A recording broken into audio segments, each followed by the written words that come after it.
شام کیا جاتا ہے، اور تمہیں خدا کا واسطہ کسی کی خطائیں دعا نہ کیا کرو، ان کی خطاؤں پہ پردہ ڈالا کرو، اس لیے کہ جو کسی کی خطا پہ پردہ ڈالتا ہے اللہ قیامت میں اس کے گناہوں پہ کاٹے گا۔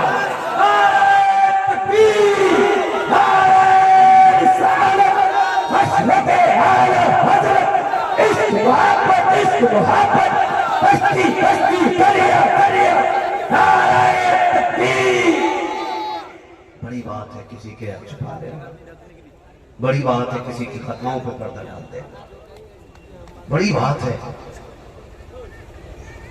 کسی کو ذلیل ہونے سے بچا دینا،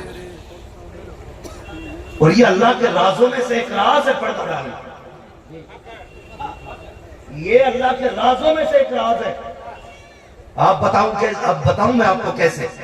میرے حضور معراج میں گئے، ٹھیک ہے جی، حضور معراج میں گئے، میرے نبی جنت کی سیر کے لیے تشریف لے کے گئے، جنت میں ایک صندوق دیکھے، حضور نے اس کو کھولا، اس میں ایک جبہ رکھا ہوا تھا، حضور نے جبے کو دیکھا، عرض کرتے میرے مالک اگر تو اجازت دے تو میں اسے لے جاؤں۔ رب نے فرمایا محبوب جو تیری مرضی ہے وہ میری مرضی ہے، مگر یہ بتا دے گا کس کو جا کر کے؟ سنیں بہت غور سے نوجوان، یہ دینا کس کو ہے جا کر کے؟ محبوب علیہ السلام عرض کرتے میرے مالک تو بتانا کسے دینا ہے؟ فرمایا جا جو میرے رازوں کو پہنچ جائے، جو میرے رازوں کو پہنچ جائے صرف اسی کو یہ جبہ دینا ہے، جو میرے راز کو پہنچ جائے اسی کو یہ جبہ دینا چاہتا ہے۔ حضور تشریف لائے، سب سے پہلے یار غار ابو بکر صدیق کو بلایا، پھر جبہ دکھایا، ابو بکر اگر یہ جبہ تجھے دے دوں تو بتا کیا کرے گا؟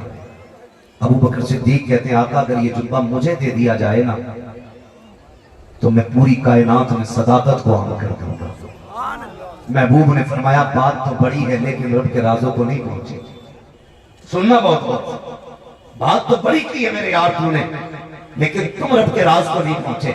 پھر بلایا صداقت عدالت کے تاجدار کو، عمر یہ جبہ جنت سے لے کے آیا ہوں، اگر تجھے دے دوں تو تو کیا کرے گا؟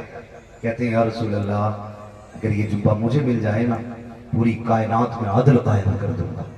فرمایا یہ بھی بڑی بات ہے لیکن رب کے راز کو نہیں پہنچے۔ پھر بلایا عثمان غنی کو، غنی میرے عثمان اگر یہ جبہ تجھے دے دوں تو کیا کرے گا؟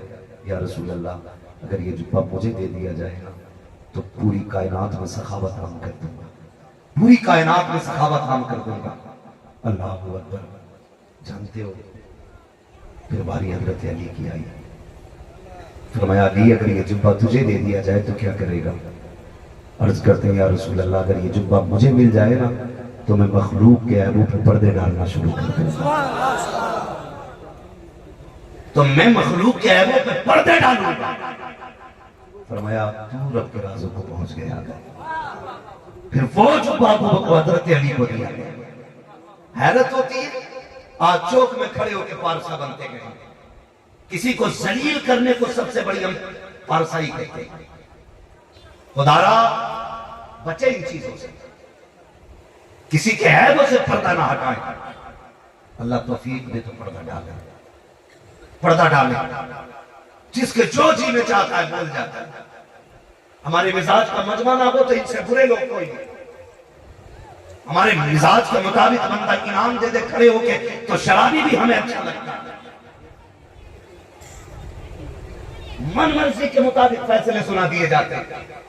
اگر بیاض لینے والا مرید ہو اور کھڑے ہو کر کے 500 کے نوٹوں کی گڈی پیر پر اٹھائے، پیر صاحب کہہ دیتے جسے جنتی دیکھنا ہے اسے دیکھیں۔